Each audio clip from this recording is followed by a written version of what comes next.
we're going to be covering the impact of industrialization on society. Last week we covered the actual Industrial Revolution itself, what changes were going on in technology that led to this change known as the Industrial Revolution. And the thing with the Industrial Revolution is that even though it was a change in the way things were produced, goods were produced, it really had a deep impact on society overall. And what we see happening as the Industrial Revolution is picking up steam throughout the 19th century is that we see problems being exposed and magnified in society.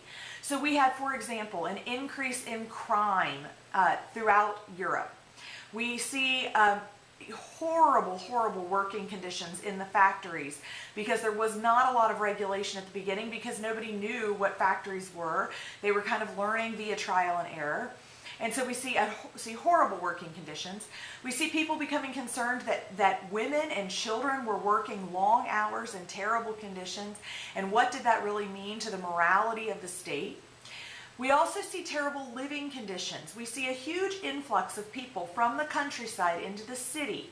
Now this is facilitated by the rocket, which was a very important ID term that was given to you last week with the Industrial Revolution. The rocket is the first steam locomotive created by George Stephenson in 1825, makes its maiden voyage in 1830, and travels from Manchester to Liverpool. And it has an immense impact. The invention of the railroad, which is what the rocket really is, breaks ground for the railroad to be developed. And the railroad has a tremendous impact on society. The importance of the rocket is covered in the PowerPoint that was posted last week.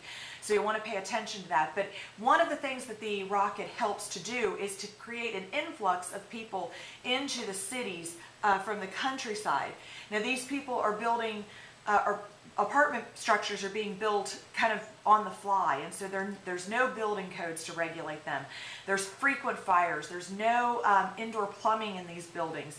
So it was very common to see the streets just running with raw sewage and people dumping chamber pots out of top floor windows. So you always knew that you never wanted to walk by the sides of buildings when you walked down the streets in Europe at this time because you never knew it was going to fall on your head.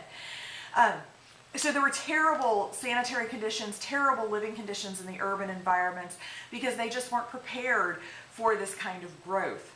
Another thing that was developing at this time as the Industrial Revolution really takes hold is there is an increase in class consciousness. People began to really recognize and identify with a particular class, whether it was the upper class, the upper middle, lower middle, middle class, the lower class, the working poor, or the rural peasantry. They really began to develop a sense of class consciousness. Now, in some ways, what this meant, especially for the middle class to the upper class, and to a degree also the lower class to the middle class, is that because the Industrial Revolution also brought with it an increase in the living standards of people, people were able to buy more stuff. And so the middle class began to imitate the upper class in their goods, what goods they had in their home, how many servants they had. And the working class also began to mimic the upper class a little bit. Again, in the type of goods that they were purchasing, what they bought rather than what they made. And so you need to pay attention to this changing social dynamic that was going on in Europe at this time. So we see all these problems developing as a result of the Industrial Revolution in society. And it wasn't necessarily that these problems sprang up overnight. In some cases, it was just that they were exposed to the public more because they were magnified. There were more people who were suffering from these problems. So as society as a whole is watching this develop throughout the 19th century, lots of people came up with different ideas about how they could solve these problems. And what was the root cause of the problems? How do you fix these problems?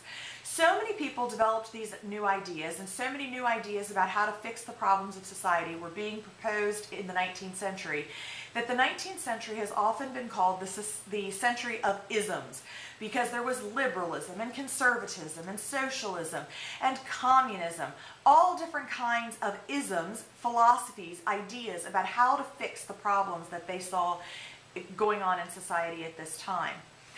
You're going to, in the PowerPoint presentation and in the readings for this week, you're going to want to pay attention to these different isms. Conservatism was really championed during the Congress of Vienna, which takes place in 1815. The Congress of Vienna is the meeting of the minds that dealt with the fall of Napoleon, who was defeated finally, ultimately, at Waterloo in 1815. The conservatives really championed that cause, and so you'll want to pay attention to what the Congress of Vienna meant for Europe. One of the most important things, though, that the Congress of Vienna does is to set in place what's known as the Congress system. And that is, the European leaders said, we don't want to have to deal with these wars. We don't want to have to deal with anybody trying to take over all of Europe. Let's, instead of going to war when there's a problem, let's get back together and try to keep the peace through meetings and diplomacy rather than going to war. The Congress system was very successful in Europe, and from 1815 till 1914, there were no major wars fought on European soil during those roughly 100 years. That's huge, because when war does break out in 1914, the Europeans are not prepared for it. They've not seen major wars since 1815. They don't know what to expect. And on top of that, they've created all these new weapons that they have not really been battle tested. Nobody really knows what they're going to do. So when World War I breaks out, it's a huge shock. It's why World War I is called the war to end all wars, and it's also called the Great War, because it was so influential and so unexpected in its magnitude. Liberalism is different also. To pay attention to the fact that liberalism of the 19th century, very, very different than liberalism of the 20th and 21st century in America. Very different philosophies, so don't get them confused. When you talk about liberalism, don't exchange the liberal ideas of today for the classic liberalism of the 19th century in Europe. They are very, very different. Within socialism, there are different types of socialists. The first socialists to develop are what they call utopian socialists. They kind of believed in just a restructuring of society to sort of create a perfect society in a way, which is why they're called utopian socialists. You can read about two of them in your textbook, and then Robert Owen, I believe you read a little bit about Robert Owen for last week. Robert Owen is covered in more detail in the PowerPoint presentation. He was also a utopian socialist from Scotland.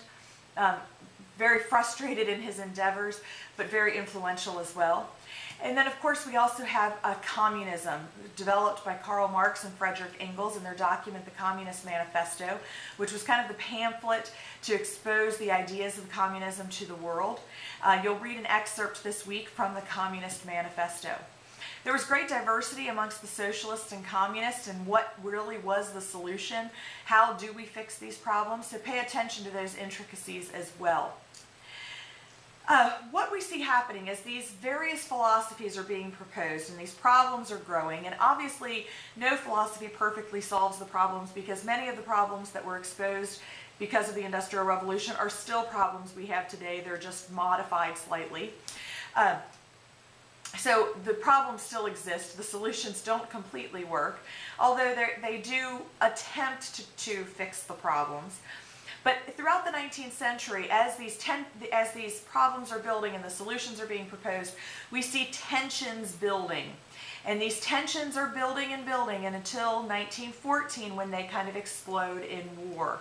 So these philosophies, these problems in society that are trying to be solved by these philosophies are very important to pay attention to, because it really is what stokes the flames, or stokes the fires and embers that will ultimately explode in World War I in 1914. So a couple of things to pay attention to as you're looking at these various philosophies. One is, what are the positives and negatives to each possible solution? What were the pros and cons to liberalism? What were the pros and cons to conservatism? What were the pros and cons to socialism and communism, etc.? Then the other thing to pay attention to, and this is really an opinion question, but you need to be able to support your opinion with facts from what you've read in the textbook, what we've covered in the PowerPoint presentation, etc. That is, which of these philosophies do you feel is the best solution to the problems?